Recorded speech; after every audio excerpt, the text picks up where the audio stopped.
2, 3, 4.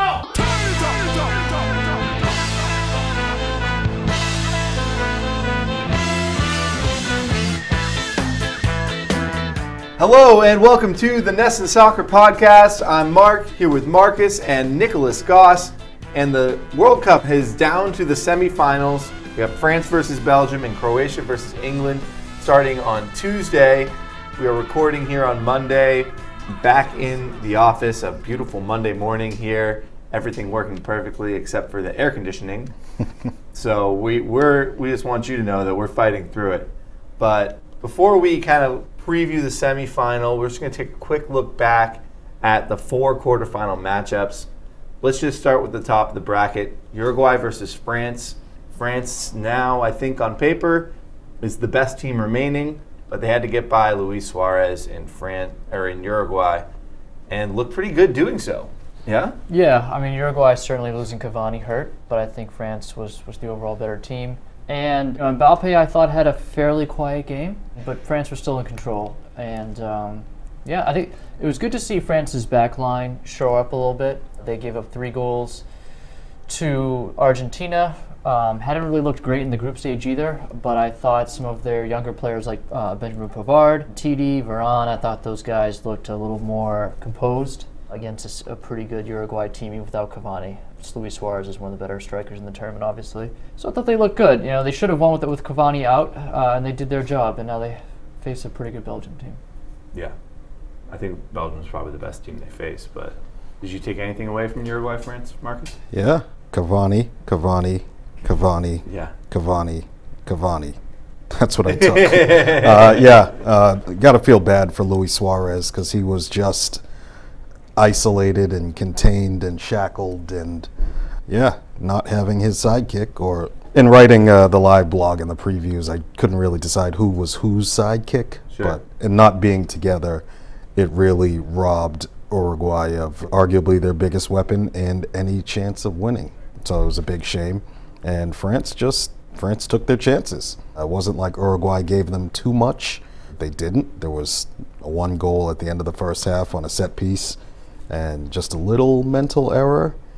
And Antoine Griezmann scoring on the other. Uruguay's goalkeeper as well. We'd be remiss if we didn't talk about the biggest mistake of the tournament. And Fernando Muslera, the ball was knuckling and he knocked it into his own goal.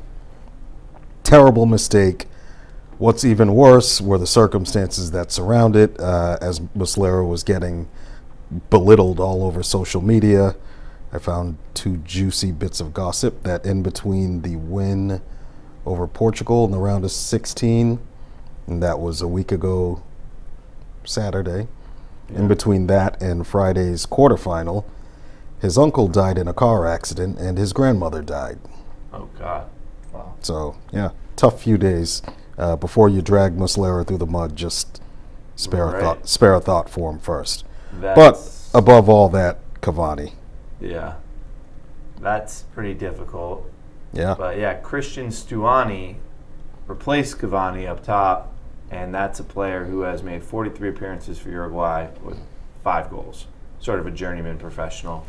So that's definitely not the same level, significant drop-off. The bad goalkeeping definitely hurts, kind of takes away a chance of a comeback, but would have been pretty surprising if Uruguay was still able to pull out the win despite letting up the second goal that way. Hugo Lloris's save, I believe it came after. Yeah, right at the end of the first half. Yeah, after France had taken a lead. One of the most remarkable saves of the tournament. If that goes in, I think Uruguay really has a belief going into the second half, and maybe they pull it out. As Marcus said, France took their chances, and when they needed to step up, like Lloris, he did in that moment. So, well, France finds themselves in the semifinal, and Belgium, I think, maybe has had some more convincing wins than France. If you go back to the group stage, they took down Brazil, who I think on paper maybe was better than France. So who'd they beat in the group stage? Well, they beat England. They beat Panama. Bad England squad. And then what was it? Tunisia. Yeah.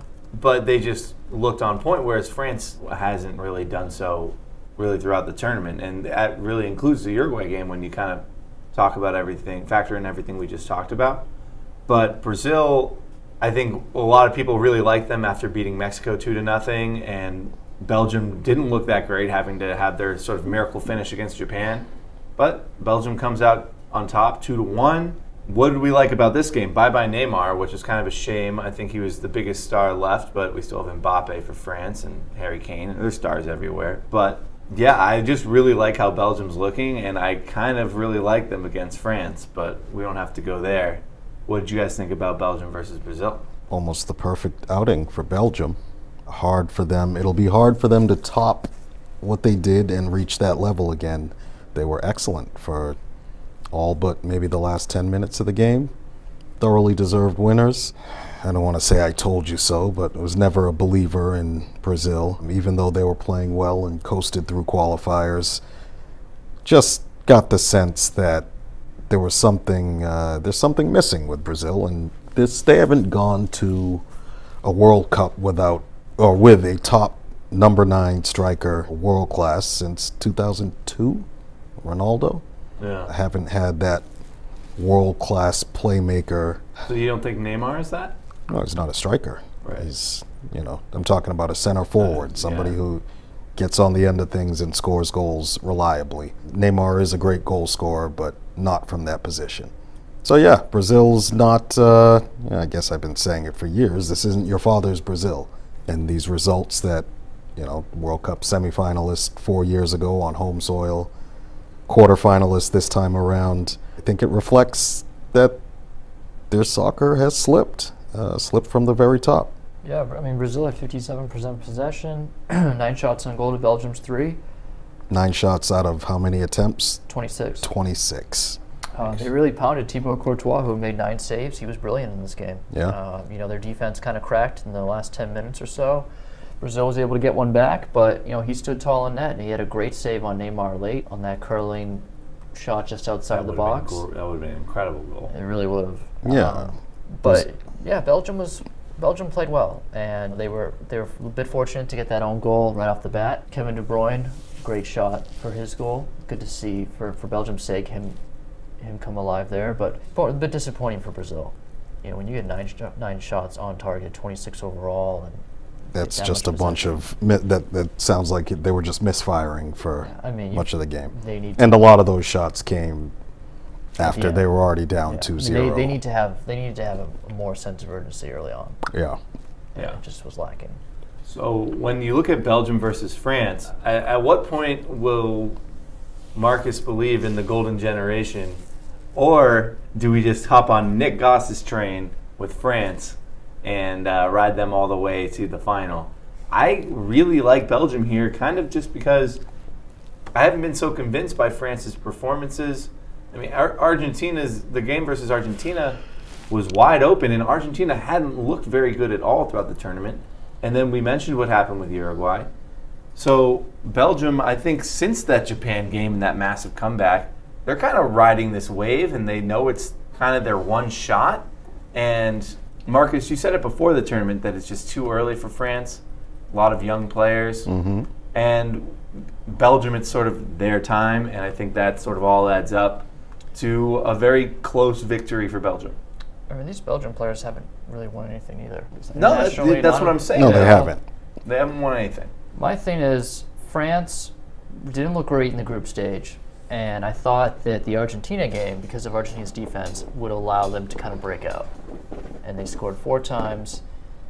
And I look at Belgium's defense, and Jan Vertonghen, Vincent Kompany, Thomas Meunier is out with the yellow card suspension. I don't see a lot of world-class talent on this back line.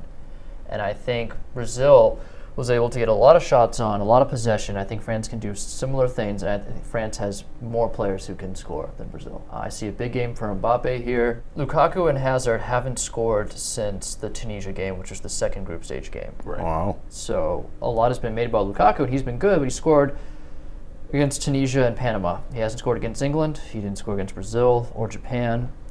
I see an open game. The over-under is 2.5. I think that's a good bet for the over. I think France could score 3 themselves, but I think together they'll both combine for at least 3. Nick, you know how I know you didn't read my my France-Belgium betting picks? Well, you just posted it, Marcus. Didn't have time to read it. Give me some slack here. No, But just an hour ago. Yeah, just to tie a bow on it, I think France 2-1, 3-1. I haven't really seen a whole lot from Belgium, their best players in these games yet, but we'll see.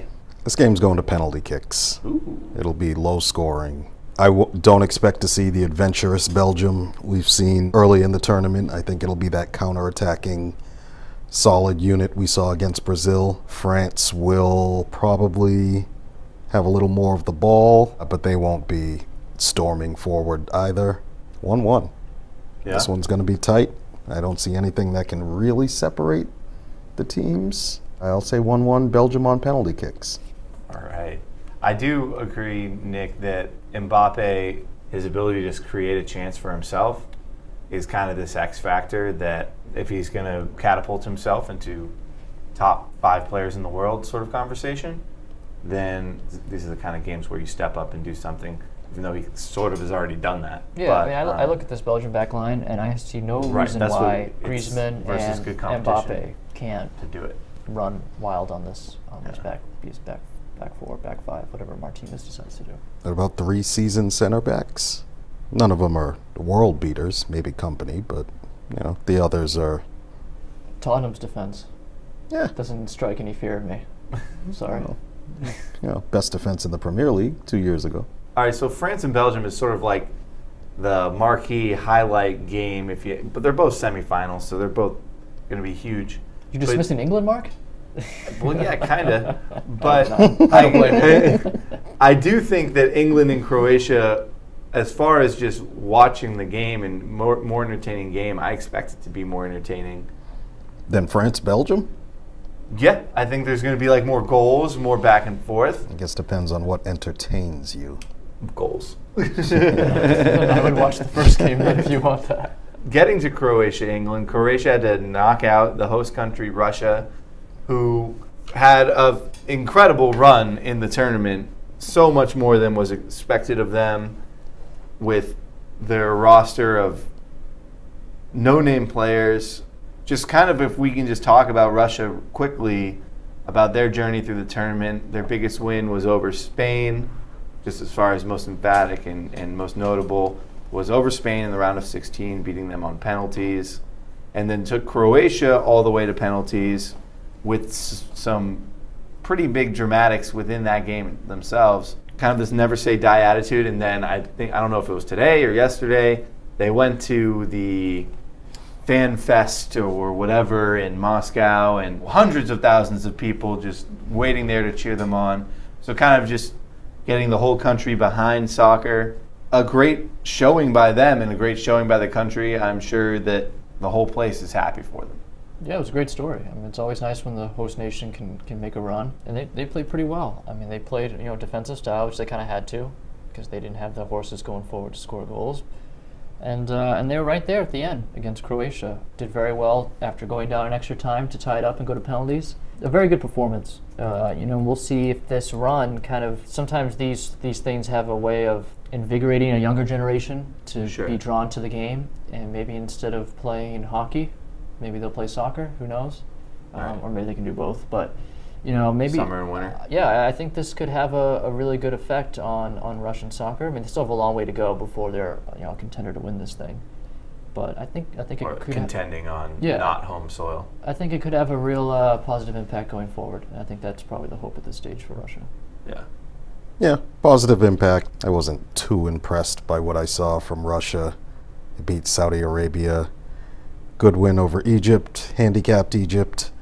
A pretty emphatic loss to Uruguay.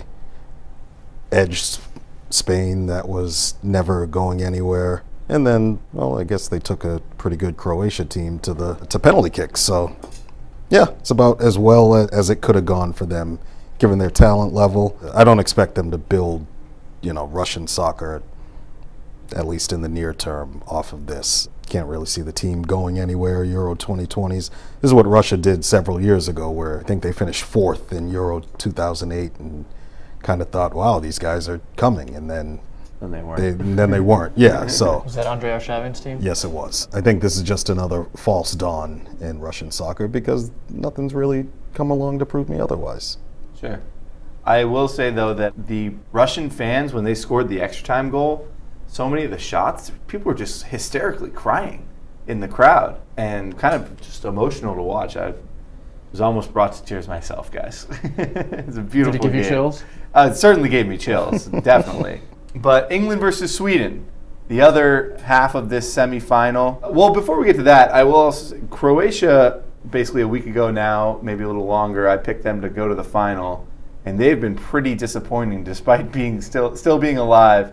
There are 2 games in the knockout rounds to go to PKs in both, and now probably facing their toughest test, although facing the host nation in the quarterfinals is definitely a tough test.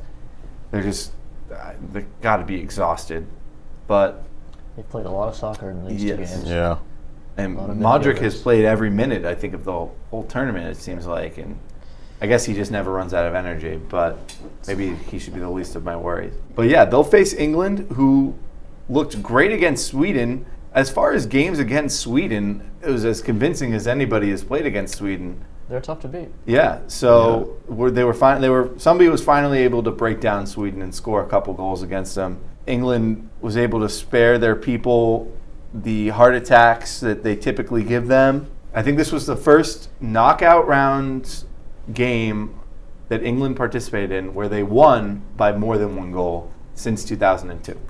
Wow. So, yeah, I kind of looked back on that one. It just kind of felt like England had it basically the whole time. And Sweden does well to keep their games kind of boring. And this one wasn't that entertaining, but yeah, England looked good. They did. And you mentioned Croatia's playing a lot of soccer the last 2 games. England has a youthful, very energetic team. So we just need to see the contrast there. Yeah, I think England is playing with house money. We talked before the tournament that this is probably the worst team they had brought to the World Cup in some time, or at least most inexperienced team. And I think they've really done as well as you could have expected this team. I mean, you could say, yeah, maybe they got a favorable draw on this side of the bracket, but they're taking care of business, and they're 1 game away from the final, which I certainly would not have expected them to be. So hats off to them and Gareth Southgate. And I think I would put them slight favorites over Croatia, given how hard it's been for Croatia to get here, and England, Harry Kane is capable of exploding at any minute. But yeah, I expect a really close game. I think this could be a 1-1 penalties, extra time, if we were to. Marcus? Have we put the nail in Sweden's coffin yet? Sort of. I thought we did. I didn't have much to offer on them, but if you want to go back, No, except for I had faint hopes that in the one pick pool that I was in, I was blindly drawn Sweden, and yeah, $20 buy-in would have won me $640. Wow. Sorry. But they didn't win, and that's all I wanted to say about Sweden. Well, you got your 20 back from me, so it's all right. That is true. As for England, Croatia, it'll be tough. I might give. I'm not going to call a favorite yet because I haven't looked at the odds. Croatia. Is this going to be the Croatia that turned up against Argentina, or the Croatia we've seen against everybody else? Tough to tell. I get the feeling that there is something special going on with this England team, and I don't know if it's just because we sort of see more media coming out of there, and certainly more social media, but they seem to have this wave of momentum behind them where the whole country is united, except for the government. The whole country is united behind the team, and yeah, it's I don't know if you've seen any of the England celebration videos, or they're fantastic. Yeah, they're great. I don't know if it's like that in Croatia as well, but yeah, I'll just sort of shade England for this game. Yeah, so if you follow or look through any of the England players, Marcus Rashford or Pickford or Harry Kane, they're constantly just like tweeting at each other, joking with each other, hanging out with each other. Having more fun. They definitely seem to be having more fun than any other team. And yeah, the England videos, if there's this bar, HQ Sports Bar, in no notable place of England whatsoever, that I went through Google Maps, found out exactly where this place was. And if you see the videos coming out of this place, it just looks like the best place on earth. Every time they score, you just get drunk off of beer soaking into your skin, I bet. Yes, yes. The throwing beer celebration caught me off guard a little bit. I didn't know that was a thing, but it's become a thing this summer. It's if it wasn't before, it was just maybe that first goal in their first game, and they were just like, yeah, we're doing this every time. Like they're really enjoying themselves, and I think that's really the secret to their success because I've watched their last 2 games. They haven't played particularly well. I mean, it's just doing well enough to move on to the next round, and it's not like Belgium or France who have blown teams away with their quality. England's not doing that, but I'm not sure if quality wins major tournaments anymore. For England. God save the Queen. Yeah, and then of course, on Croatia's side, there's a looming division because one of their players made a pro-Ukraine video after beating Russia, and then did there's they really? yeah, and just little things like that can trip a team up at the worst moment. Yeah, why would you do that? Then you're about to play in the semifinals. You just stay focused. A lot of people do crazy things when their adrenaline is flowing. Yeah, and it was right after the final whistle, or right after the penalty kicks, and angered a lot of Russians who reportedly are going to be backing England. How about that for a twist? Yeah. According to Oddshark, real quick, England plus 130, and to win, I believe this is in regulation, and Croatia's plus 250. So I think the odds makers slightly favor. Actually, that's not even slightly. Yeah, that's definitively. Yeah, definitively. Yeah. That's interesting. Well, the back-to-back extra time games, it's definitely not helpful. And no, it is not. Yeah, I guess when you really break it down, the Croatia versus Argentina game, that was maybe more of a one-off than what we can expect to see from Croatia every time out. But maybe we aren't giving Denmark and Russia enough credit. I mean, we didn't give Russia enough credit pretty much the whole tournament until they were finally eliminated.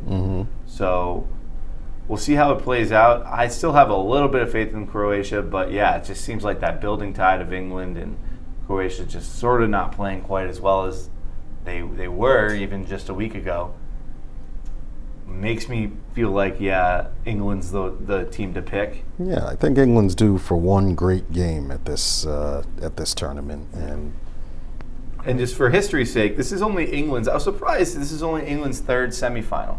Yeah, and I know they've only won once, and it's not like they're a super power, but I figured that they had been maybe in more than that. But this is only their 3rd. Croatia's 2nd. Although Croatia was a member of Yugoslavia for a long time, so I think they've been to a few more semifinals through them. And then for France, I think this is their 5th, 6th? Yeah, the 3rd semifinals in '98, because they won in '98, lost in '06 in the final. Yeah, it's their 5th or 6th, and then Belgium just their 2nd. So I don't know what all that means, but France really the only consistent. France has the football heritage that Jose Mourinho likes to talk about. England, not so much. So, who do you like to? Who do you want to have win out of these 4 teams?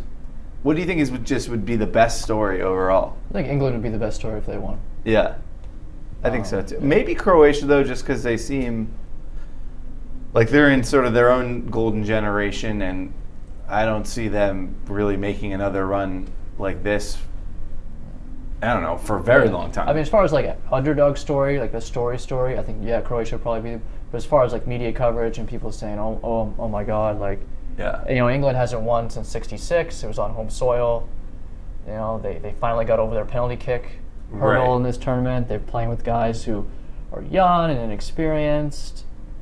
A manager who I believe wasn't supposed to be the this main is guy. supposed to be Sam Allardyce's team. So there's a lot of interesting hurdles that they've overcome to get to this point. And I think if they go on and win, that would be obviously a tremendous story, and really proof that maybe anybody can win. I know it's England; they have really good players, but it's anything can happen in these tournaments. If France won, it would be the most boring story. They would, yeah. Yeah. They would. I'll agree with that, yeah. Yeah. Well, I mean, France has young talent that is genuinely, Yeah. I guess, world class. England has some as well, but to answer your question, Mark, I don't really care deep down in my soul. I don't have any particular allegiance Right. to any of the countries. If France or Belgium win, I'll have egg on my face, which is fine. If England or Croatia wins, I think that would, I would prefer either of those two teams, only because it would confirm what I've been saying for 2 years, that this would be an outsiders World Cup, where there was some underdog. We didn't know which one it would be, but I've been saying for a long time, I think an underdog is going to come home with this one. Right. Because some of the bigger teams looked a little weaker than usual, and I didn't believe in France or Belgium. So I guess that's where we... It would, yeah, you have been saying that for a long time. Yeah, I think that's sort of... I mean, I don't have a burning passion for either of the countries. What would be funny is if England won, which I just don't see that happen. I see them as fourth of the... if I had to rank them in terms of possibility or probability, they would be fourth. But these players, who we know, fairly well from covering the Premier League every week and watching it, these guys would be world champions and met as heroes, legends. And And then they go back in the Schools Premier named League after and be like, right, and they'd be hardly in the top 3 on their own teams. Where's Jordan Pickford play?